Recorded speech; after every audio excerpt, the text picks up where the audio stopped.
মোহাম্মদ মেহেরুল। মেহেরুল ভাই, এই ব্যবসাটা কত বছর ধরে করতেছেন? আমার ব্যবসাটা প্রায় 20-25 এরকম হতে পারে। 20-25।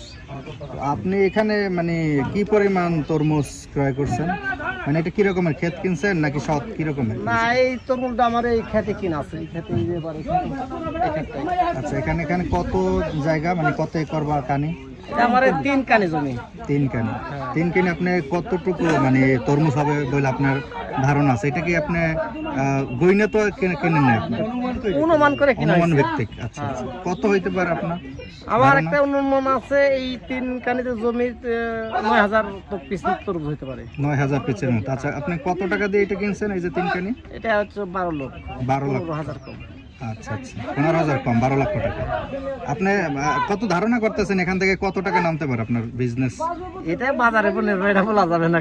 কারণ হচ্ছে আমরা আমাদের মুকামের কথা কই, আমাদের মুকামে চলছে এখন বর্তমান 1800-1600 টাকা বাজার মন। আচ্ছা আচ্ছা, এইটা যদি আমি 1600 টাকা মন পাই, মানে আপনি মন হিসেবে বিক্রি করবেন, পিস না? না, মন আমার হিসেবে। মুকামে মন। আচ্ছা, আপনি তো রাজশাহী থেকে আসছেন। রাজশাহী কোন জায়গা? রাজশাহী কামারপাড়া। কামারপাড়া।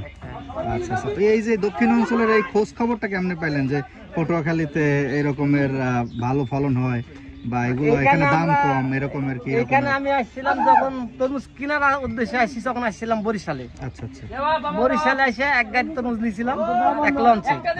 লওয়ার পরে ওখান থেকে তো ওদের সাথে সম্পর্ক হয়ে গেছিল। হয়ে যাওয়ার পরে আমি আসছিলাম গলাচিপাতে।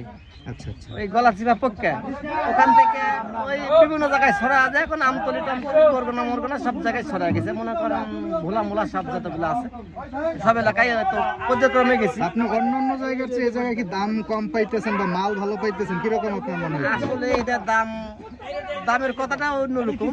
যেটা হচ্ছে যে আমার মালের একটা চয়েস আছে, এই মাল চয়েস হলে যেখানে দাম কম সেখানেও দাম বেশি। মাল যার যেখানে চয়েস সেখানে। মালের ফলনটা কিরকম? ভালো? এই যে যেমন বললাম কানিতে 3 কানি আমি 9000। মানে সাইজ টাইজ এগুলো সাইজ ভালো হিসাবে টাকা। 12 লক্ষ টাকার তরমুজ ক্রয় করলেন।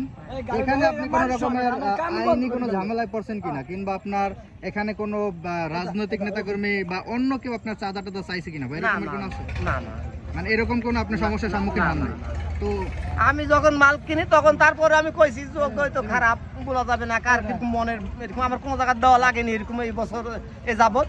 তো এখন মনে করেন যে এই ক্ষেত মালিকের কইছি যে ভাই কোনো রাজনৈতিক জোর ঝামেলা আছে না, কোনো নেতা ফেতা কিছু দিতে হইব নাকি এরকম আমার কন আগে সর্বপ্রথম। তো উনি কইছে আমারে যে যত লাগে 2 টাকা বা 1 টাকা দেওয়া লাগলে সেটা আমি দেবো, আপনার 1 টাকাও দিতে হইব না কোনো জায়গায়। ওই মোতাবেক আমি মাল কিনছি, লোড করতেছি।